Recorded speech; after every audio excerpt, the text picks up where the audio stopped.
Welcome everyone, I would like to show you how to download Asphalt 9 on your Nintendo Switch. So I'm using the OLED model, and the first step, you just want to open up the Nintendo eShop and just wait for this to load up. It may take, up to a minute, especially when I was changing my date and time for another tutorial earlier. This may take a bit longer.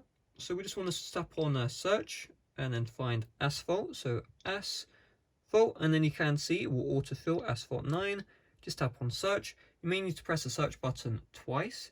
And then we should see, there we go, Asphalt 9's Legends. We just tap on this one, and you can see it is completely free to download, so you don't need to worry about paying.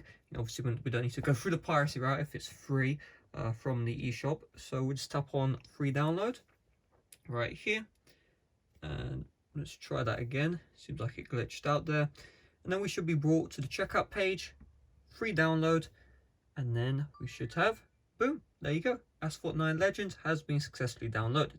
So there are some add-ons that, cost money. However, the actual game itself is completely free. And if we check the home screen, we should see Asphalt 9 installing. There we go. You can see there it is. So hopefully this video did help you out. If it did, make sure to leave a like, subscribe for brand new. Thanks for watching. See you guys later. Bye-bye.